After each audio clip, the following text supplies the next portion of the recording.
Hello everyone, welcome to Simple Dhamaka with your host Manasa Hegde. Paneer ಜಲ್ಫ್ರೇಜಿ.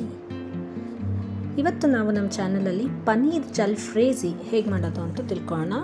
Let's learn the recipe of paneer jalfrezi in our simple Dhamaka today. So let's start with this recipe. First ಒಂದು ಪ್ಯಾನಲ್ಲಿ ಸ್ವಲ್ಪ ಎಣ್ಣೆ, take some oil ಮತ್ತು desi tadka, some cumin, ಜೀರಿಗೆ, finely chopped onion, ಸಣ್ಣದಾಗಿ ಹೆಚ್ಚಿರುವಂಥ ಈರುಳ್ಳಿನ ಚೆನ್ನಾಗಿ ಬಾಡಿಸ್ಕೋಬೇಕು. Saute it well till the colour changes.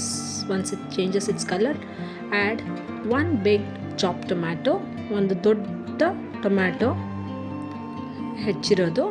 ಇದಕ್ಕೆ ಟೊಮ್ಯಾಟೊ ಬೇಗ ಬೇಯೋಕ್ಕೆ ಅಂತ ಸ್ವಲ್ಪ ಸಾಲ್ಟ್, ಉಪ್ಪು to make tomatoes cook faster.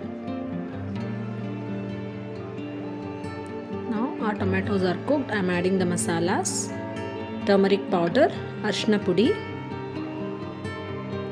ಆಮೇಲೆ ರೆಡ್ ಚಿಲ್ಲಿ ಪೌಡರ್.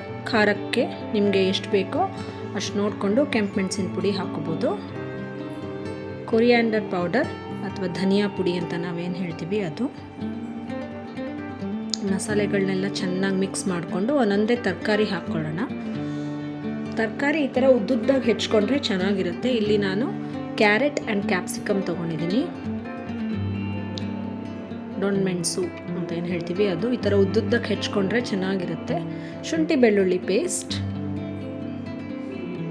ಸ್ವಲ್ಪ ನೀರು ಬೇಕಾದರೂ ಹಾಕ್ಕೋಬೋದು, ಇದು ಆಪ್ಷನಲ್. ಕ್ಯಾರೆಟ್ ಚೆನ್ನಾಗಿ ಬೇಯುತ್ತೆ ಅಂತ ನಾನು ಸ್ವಲ್ಪ ನೀರು ಹಾಕಿ ಮುಚ್ಚಿಟ್ಟು ಬೇಯಿಸಿದ್ದೀನಿ. ಇವಾಗ ಎಲ್ಲ ತರಕಾರಿಗೆ ಬೇಕಾಗೋಷ್ಟು ಉಪ್ಪು, ಸಾಲ್ಟ್ ಟು ಟೇಸ್ಟ್.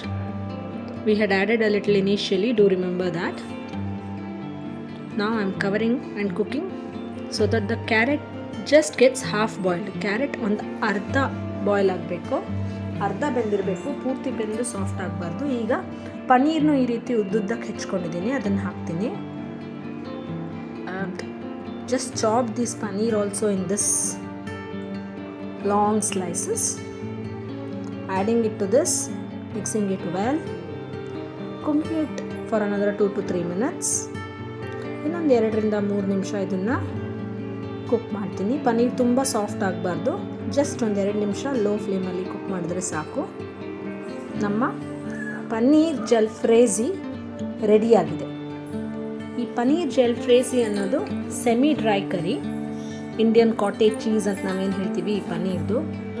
ಇದು ಎಲ್ಲ ಹೆಲ್ದಿ ವೆಜಿಟೇಬಲ್ಸ್, ಸ್ಪೈಸಸ್ ಎಲ್ಲ ಹಾಕಿರೋದ್ರಿಂದ ನೀವು ಡಯಟ್ ಟೈಮಲ್ಲೂ ತಿನ್ಬೋದು. It can also be used as a side dish. Chapati ಅಥವಾ ಪರಾಟ, ಬ್ರೆಡ್ ಜೊತೆ ತಿನ್ಬೋದು, ಸ್ಯಾಂಡ್ವಿಚ್ ಮಾಡ್ಕೊಂಡು ತಿನ್ಬೋದು, ಬರೀ ಹಾಗೇನೋ ಡಯಟಲ್ಲೂ ತಿನ್ಬೋದು. ತುಂಬ ಚೆನ್ನಾಗಿರುತ್ತೆ. ಸೊ ಈ ಪನ್ನೀರ್ ಜಲ್ಫ್ರೇಜಿನ ಹೇಗೆ ಮಾಡೋದು ಅಂತ ತಿಳಿಸಿದ್ದೀನಿ. ನೀವು ಟ್ರೈ ಮಾಡಿ ನಿಮ್ಮ ಮನೇಲಿ ಮಾಡ್ಕೊಂಡು ತಿಂತೀರಲ್ಲ. Do try this recipe at your home and let me know in the comment section below how you like that. Like, share, subscribe and don't forget to press the bell icon. Thank you for watching.